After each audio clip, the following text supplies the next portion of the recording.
پریشان.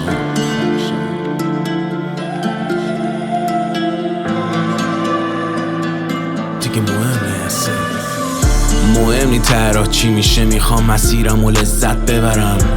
دیگه خودخوری نکنم، رژیم بگیرم، یه فندک بخرم و بزنم زیر هر چی بدیه، بزنم زیر هر کی نگفته قضیه چیه. یکی بگه چیه جریانش، بچسبیم به نقد یا که نقد نسیه. دیگه نمیشم درگیر مقصد، کل مسیر رو بزن تا برقصم. ترجیح میدم سوکر بزنم تا درگیر این باشم دربیش چند چند. میخوام کانالو عوض کنم، دیگه مهم نی درست یا غلط شدم. میخوام زندگی بکنم چون کسایی کردن که قانون رو بلد شدن. هرچی بلدیم میریزیم وسط، شد نشد ولش کن بره. مسیر رو میکنیم رصد، شد نشد ولش کن بره. ترس تو دلو میکنیم جسد، شد نشد ولش کن بره. دیگه مهم نی اصلا، شد نشد ولش کن برش. یه روزی روزگاری بود جیب من و این دوتا خالی.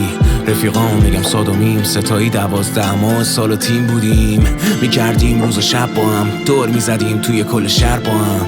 میگشتیم بدون غم راحت، پول مول چیه من 2 رفیق دارم. با توپ بود فلک زندان، توش فوتبال میزدیم در حد میدان بزرگ. ولی بزرگتر بود اون رویایی که داشتیم تو سر هر روز. کیف میکردیم تو با توق بشیم، وقت زیاد داریم کوتا صبح. بگو ببینم پولدار شدی، میخوای چیکار کنی پولاتو؟ هرچی بلدی میریزیم وسط، شد نشد ولش کن بره. مسیر رو میکنیم رصد، شد نشد ولش کن بره. ترس تو دلو میکنیم جسد، شد نشد ولش کن بره. دیگه مهم نی اصلا، شد نشد ولش کن برش کن. صادق بود فن رونالدینیو، دوست داشتیم با هم بریم بالا بیلبورد. من به عنوان خواننده، اون به عنوان کسی که توپ طلا رو برد.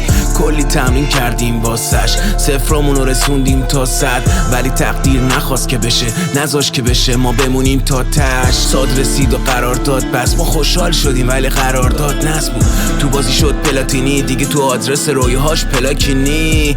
گذاشتیم فوتبال کنار، یکم بزرگ شدیم چسبیدیم به کار. سخت قبول کردنش ولی ما ارس خوردنمونه کشیدیم به دار. هرچی بلدیم میریزیم وسط، شد نشد ولش کن بره.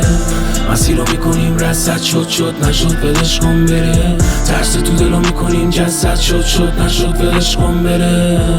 دیگه مهم نی اصلا، شد نشد ولش کن بره بابا.